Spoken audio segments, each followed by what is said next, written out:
I'm sorry, I don't know how I got in here. Oh, thank goodness you're here. I've been calling you. Pardon? An awful thing's happened. Eddie's been in a car accident and you have to go up for him. Good heavens, how awful. Who's Eddie? Eddie? Edwin? You'll have to go up for him. On for him. Well, he can't go on. He's been in a car accident. Yes, I understand that part, but what do you mean, go on for him? You play the part. Now, I know you haven't had a chance to rehearse it exactly, but presumably you know your lines, and you've certainly seen it enough. I don't understand. Do I know you? George, we really don't have time for this joshing. This kind of joshing. Half an hour.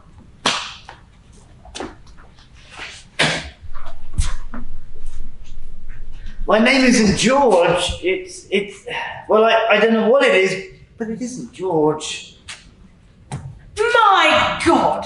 Did you hear about Eddie? Yes, I did.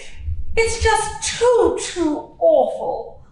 Now, good luck for tonight, George, darling. We're all counting on you. Of course, you're a little too young for the part, and you are younger than Edwin, or shorter than Edwin. So we'll cut all those lines about your bumping your head on the ceiling. And don't forget, when I cough 3 times, that's your cue to unzip the back of my dress, and then I'll slap you. We changed it from last night. Wait, please. What play are we doing exactly? What? What is the play, please? Coward? Pardon? Coward! It's the coward, no coward. Oh, George, don't do that. For a second I thought you were serious. Break a leg, darling. Coward. One of his private lives. I've seen that one. I don't remember rehearsing it. And am I an actor? I thought I was an accountant. And why does everyone call me George? Hello, Stanley. I heard about Edwin. Good luck tonight. We're counting on you. Wait, what play are we doing? Oh, very funny, Stanley. No, really, I've forgotten. Checkmate. Checkmate. Yeah, by Samuel Beckett. You know, in the dustbins. Oh, you always play these jokes, Stanley. Just don't do it on stage. Anyway, good luck tonight. I mean, break a leg. Did you hear? Edwin broke both his legs. I've never heard of checkmate. George, get into costume. It's 15 minutes. Oh, good God, I'm late. Hi, Eddie. You're not Eddie. Who are You've never seen me before? you? Who the devil are you? I don't really know. George, I think. Maybe Stanley, but probably George. I think I'm an accountant. Look, you know the rules. No one is allowed backstage before a performance. You're going to have to leave, or I'm going to have to report you to the stage manager. She knows I'm here already. Well, if Meg knows, then I suppose it'll be all right. I mean, it's none of my affair, to be actually. Look, I'm late enough already. 10 minutes, everybody. The call is 10 minutes. I better just go home. Oh, dear. I didn't mean to do that. George, stop that! Get into the dressing room to change. You keep this up, and you will bring yourself on charges. But where is the dressing room? George, you're not amusing. It's that way. And give me those. I'll soak them for you. Please don't soak them. Don't tell me my job. Now get changed. The call is 5 minutes. Ladies and gentlemen, may I have your attention, please? At this evening's performance, the role of Elliot, normally played by Edwin Boode, will be played by George Spelvin. The role of Amanda, normally played by Sarah Bernhardt, will be played by Sarah Simmons. The role of Kitty, the barmaid, will be played by Mrs. Patrick Campbell.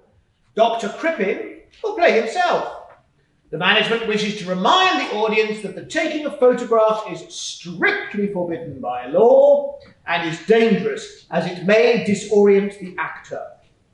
Thank you.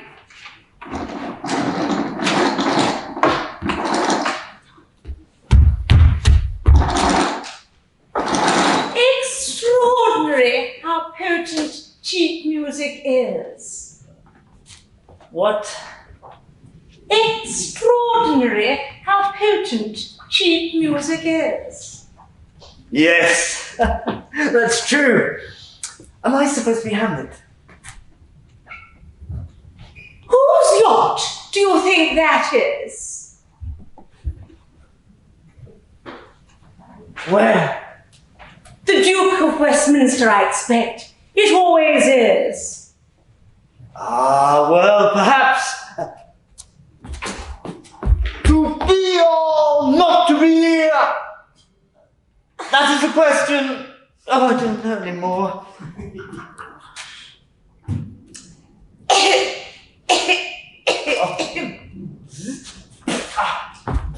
Elliot, please. We're on our honeymoons. Are we? Yes. Me with Victor and you with Sybil. Ah. Tell me about Sybil. I've never met her. Oh, Elliot, you're so amusing. You're married to Sybil. Tell me about her. Nothing much to tell, really. She's sort of nondescript. I bet you were going to say that she's just like Lady Bundle, and that she has several chins, and one blue eye, and one brown eye, and a third eye in the centre of her forehead. Weren't you? Yes, I think so. Victor's like that too. I bet you were just about to tell me that you travelled around the world. Yes, I have travelled around the world. How was it? The world? Yes. Very nice. I always feared the Taj Mahal would look like a biscuit box. Did it? Not really. I always feared the Taj Mahal would look like a biscuit box. Did it? I guess it did.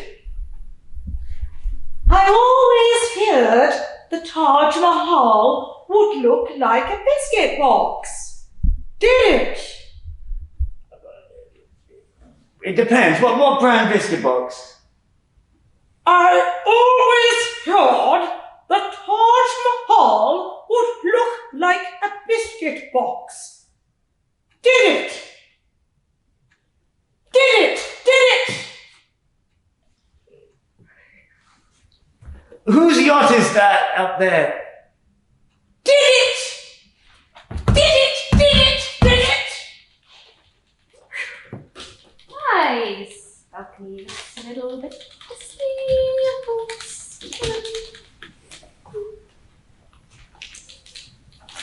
Not only did the Taj Mahal look like a biscuit box, but women should be struck regularly like gongs. Extraordinary how potent cheap music is. Yes, quite extraordinary. How was China? China. You travelled around the world. How was China? I liked it, but I felt a bit homesick. How was China? Lots of rice. Women bind their feet. How was China? I hated it. I missed you. How was China?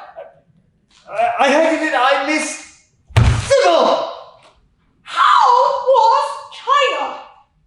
I miss Mr. Maid. Oh, wait. How was China? Just wait a moment, please. Oh, Maid. I think you missed a spot here.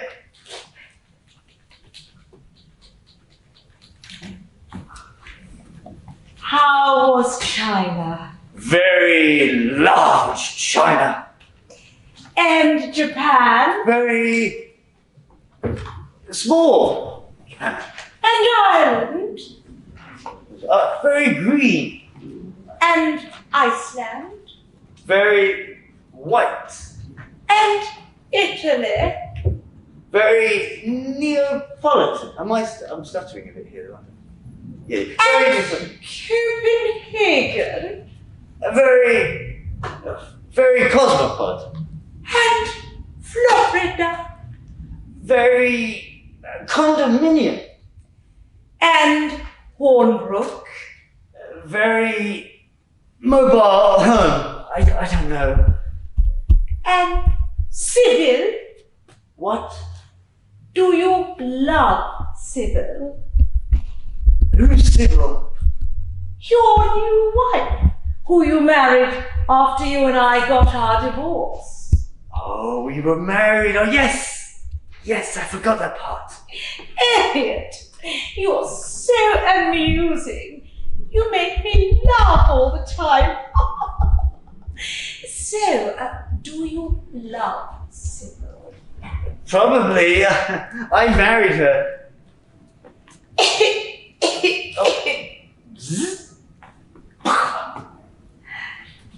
Oh, Elliot, darling, I'm sorry. We're mad to have left each other. Oh, kiss me. Oh, how ghastly! Oh, how ghastly! What shall we do?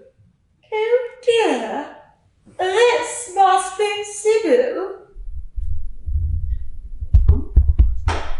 Oh, sorry, I'm Yes, I said that one, yeah. You've already said What shall we do? What shall we do? Oh, we must all speak in very low voices and attempt to be civilized. Is this Amanda? Oh, Elliot, I think she's simply obnoxious. How very rude. Oh, Elliot, how can you treat me like this? Hello, Sybil? Well, since you ask, I'm very upset. I was writing a letter to your mother and wanted to know how to spell the word apothecary. Apothecary.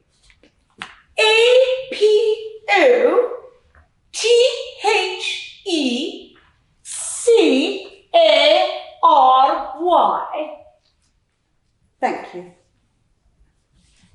You don't scribble, Sybil. Did my eyes deceive me, or were you kissing my husband a moment ago?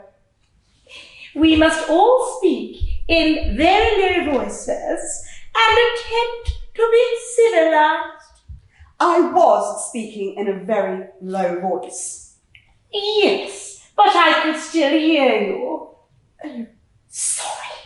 Yes, well, just I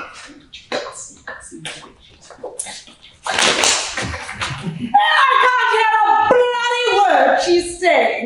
The woman's a nincompoop. Say something, Elliot. I couldn't hear her either. Elliot, you have to choose between us immediately. Do you love this creature, or do you love me? I wonder where the maid is. Oh, forget about the maid, Elliot. You could never have a lasting relationship with a maid. Choose between the two of us. I choose. Oh God, I don't know my lines. I don't know how I got here. I wish I weren't here. I wish I joined the monastery like I almost did right after high school. I almost joined, but then I didn't. Oh, Elliot! Your malaria is acting up again, and you're ranting. Come, who do you choose? Me or that baggage over there? You're the baggage, not I. Yes, Elliot, who do you choose? I choose... I'm sorry, what is your name? Amanda? I choose Amanda. I think that's what he does in the play. Very well. I can accept defeat gracefully. I don't think I'll send this letter to your mother. She had a loud voice and an overbearing manner, and I don't like her taste in china. In tea china. I hope, Elliot, that when you find me hanging from the chandelier, the lobby chandelier with my eyes all bulged out and my tongue hanging out, that you'll be very, very sorry. Goodbye. What a dreadful sport she is. She's going to hang herself. Some women... False she's going to hang herself. Some men should be hung regularly like tapestries. Oh, who cares? Whose yacht do you think that is? The Duke of Westminster's, I expect. How dare you mention that time in Mozambique? Oh, darling, I'm sorry. I love you madly. I've inhaled your cigarette ash.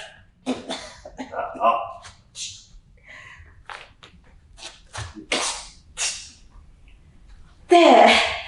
We're not angry anymore, are we, Elliot? Wait for me here, and I'll pack my things, and we'll run away together before Victor gets back. Oh, darling, isn't it extraordinary how potent cheap music can be?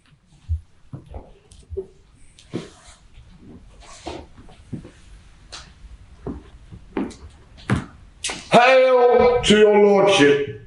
Oh, hello. Are you Victor? The same, and your poor servant ever. That doesn't sound like no coward. A truant disposition, a good, my lord. Oh, yes. And how was it? Indeed, my lord, it followed hard upon. Hard upon, yes, I see. Oh, good. The maid. Thrift, Horatio, the funeral baked meats did coldly furnish forth the managed tables. What does that mean? Oh, she's gone already. Is it me? Sorry. Yeah.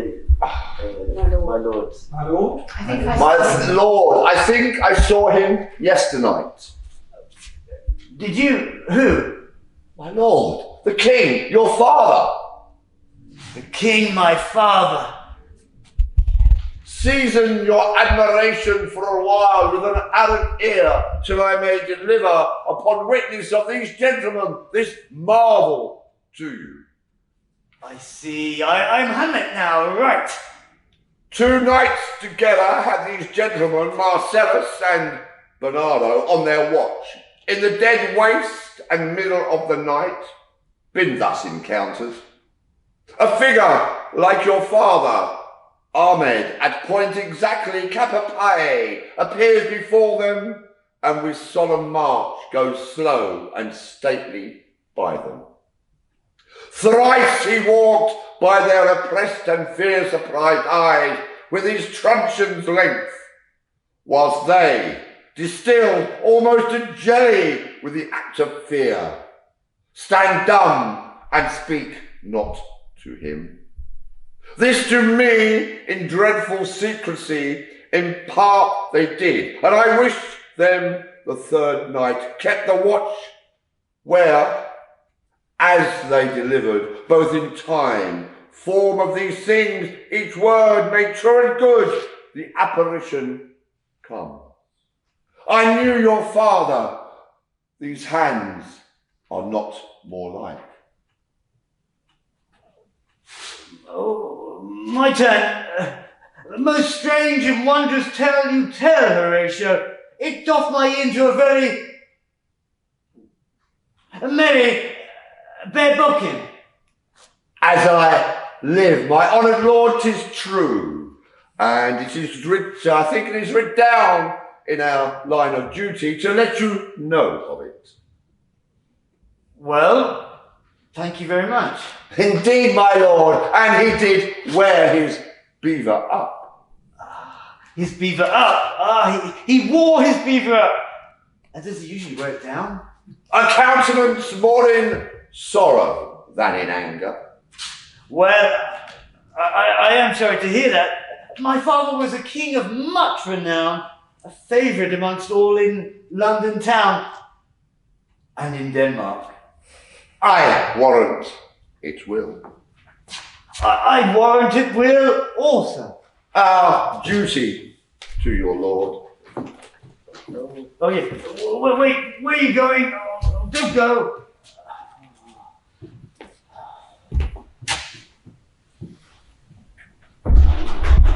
Come on.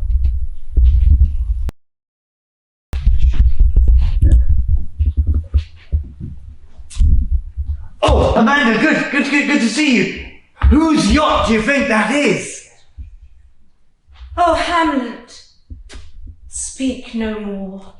Thou turnest mine eyes into my very soul, and there I see such black and greened spots as will not leave their tinct. I haven't seen Victor. Someone was here who I thought might have been him, but it wasn't.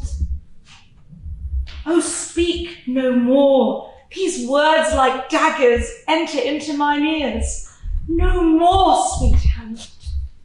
No more. Very well. What do you want to talk about? No more. Oh, don't go. Maybe someone else will come out in a minute. Of course, sometimes people have soliloquies in Shakespeare. Let's just wait a moment. Maybe someone will come out. Oh dear. To be or not to be, that I lie. Oh, what a rogue or peasant slave am I, whether it is nobler in the mind's eye to kill oneself, or, not killing oneself, to sleep a great deal. We are such stuff as dreams are made on, and our lives are rounded by a little sleep. Oh, thrift, Horatio, neither a borrower nor a lender be, but to thine own self be true. There is a special providence in the fall of a sparrow. Extraordinary how potent music can be. Out. Damn spot. I come to wive it wealthily in Padua. If wealthily, then happily in Padua. Brush up your Shakespeare, start quoting him now, da-da. I wonder whose yacht that is. How was China? Very large. How was Japan? Very small Japan. I pledge allegiance to the flag of the United States of America and to the republic for which it stands, one nation under God, indivisible, with liberty and justice for all. Line.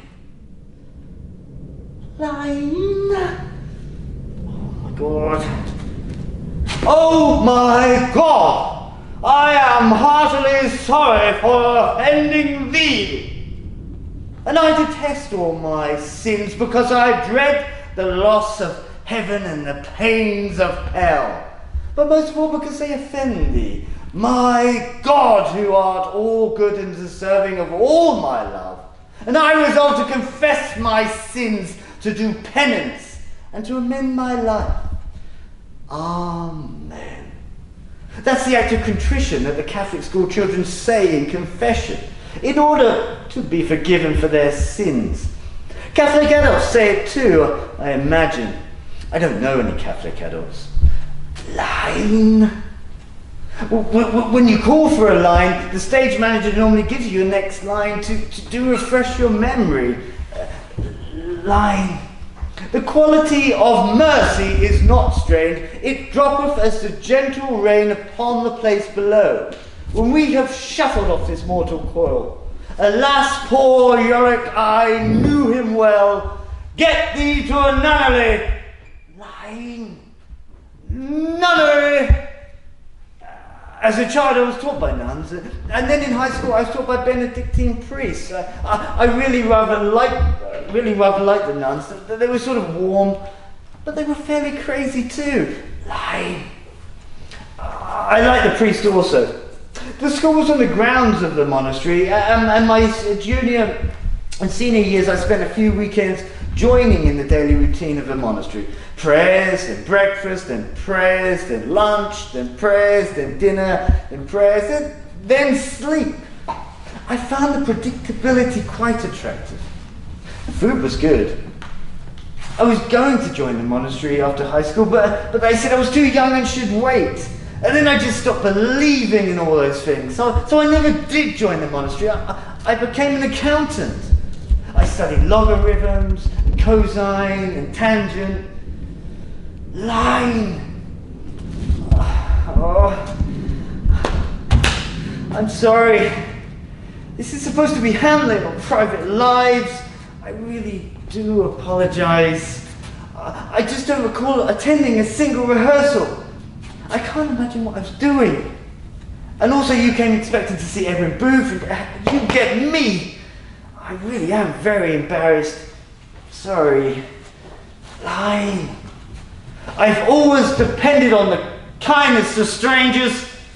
Stellar! It's a far, far better place than I do than I've ever done before. It's a far, far better place than I've ever gone before.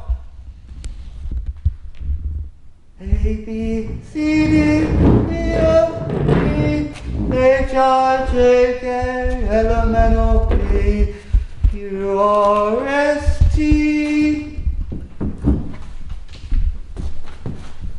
Oh, good, are you Ophelia? Get in. Okay. This must be one of those modern Hamlets. Nothing to be done. Pause. Pause. Wrinkle nose. Nothing to be done. I guess you're not Ophelia? We'll just wait. Pause. Either he'll come. Pause. Pause. Pause. Or he won't. That's a reasonable attitude. Are we, I guess, waiting for Godot? No, Willie. He came already and was an awful bore. Yesterday he came. Garlic on his breath, telling a lot of unpleasant jokes about Jews and Polacks and stewardesses.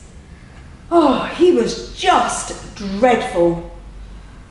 Pause. Rolls eyes. Upward. Well, I am sorry to hear that. Pause. Who are we waiting for? We're waiting for Lefty.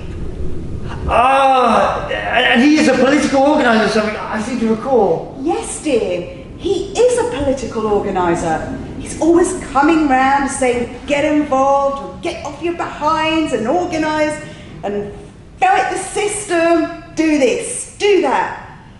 Oh, he's exhausting. He's worse than Jane Fonda. And he has garlic breath. Oh, just like Godot. I don't know which of them is worse, and I hope neither of them ever comes here ever again. Blinks left eye, blinks right eye, closes, opens eyes. So we're not really waiting for anyone, are we? No, dear, we're not. It's just another happy day. Pause. Pause. Smile. Picnics from head. Do you smell something? That's not your line. Willie doesn't have that many lines. Oh, Willie, how talkative you are this morning. There seems to be some sort of muck at the bottom of this dustbin. Mustn't complain, Willie. There's muck at the bottom of everybody's dustbins. Count your blessings. Willie, I do. 1, 2, 3. Are you counting, Willie? I guess so. I'm up to 3. 3 is my eyesight. Oh my God, I've gone blind. I can't see. Oh, Willie. Oh my God, what a terrible day. Oh well, not so bad really. I only use my eyes occasionally when I wanted to see something, but no more. I really don't know this play at all. Count your blessings, Willie. Let me hear you count them. All right. 1, 2, 3. That's my eyesight. 4. That's my hearing. 5. That's my MasterCard. 6. That's... Did you say God, Willie? No. Why did you leave the monastery, Willie? Was it the same reason I left the opera? I have no idea. Oh, I left the opera because I couldn't sing. They were mad to have hired me. Certifiable. And they were certified shortly afterwards, the entire staff. They reside now at the Rigoletto Home for the Mentally Incapacitated, in Turin. Pause. Tries to touch nose with her tongue. Ladies and gentlemen, may I have your attention, please? Oh, Willie, listen. Her voice. Maybe there is a God. At this evening's performance, the role of Sir Thomas More, the man for all seasons, normally played by Egdon Booth, will be played by George Spelman. The role of Lady Alice, normally played by Sarah Bernhardt, will be played by Sarah Siddons. The role of Lady Margaret, normally played by Eleonora Deuce, will be read by the stage manager. And at this evening's performance, the executioner will play himself. What did he say? The executioner will play himself. What does he mean, the executioner will play himself?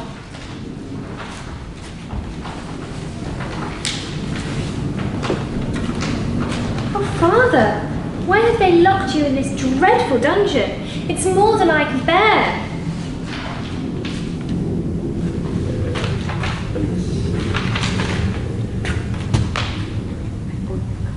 I brought you custard.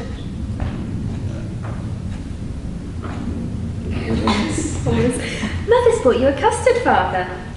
Yes, thank you. Oh, Father, if you don't give in to King Henry, they're going to cut your head off. Aren't you going to eat the custard I brought you, Thomas? I'm not hungry. Thank you.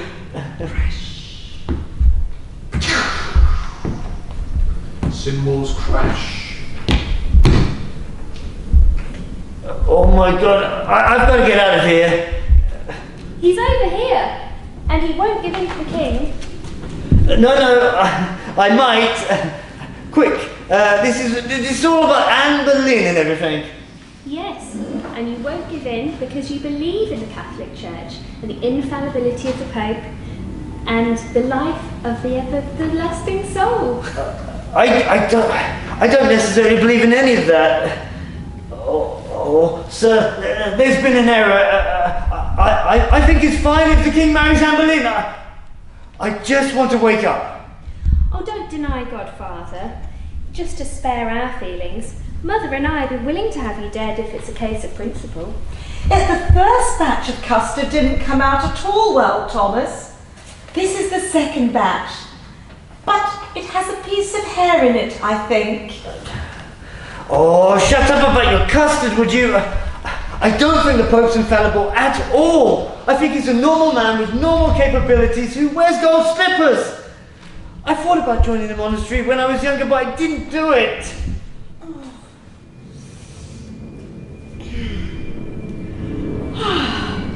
I was having such a pleasant dream, Willie. Go ahead. Let him cut your head off. It'll be a nice change of pace. That blade looks very real to me. I just want to wake up now, or change plays. I wonder whose yacht that is. Custard, Thomas? No, thank you. A horse, my kingdom for a horse. Sir Thomas More, you have been found guilty of this by this court of high treason. It is the sentence of this court that you be taken to the Tower of London and thence to your place of execution, where your head will be stricken from your body, and may God have mercy on your soul. All this talk about God, all right. I'm sorry I didn't go to the monastery. Maybe I should have. I'm sorry I giggled during year 4, but I have no reason to be killed for it. Nothing to be done. That's what I find so wonderful. No. No.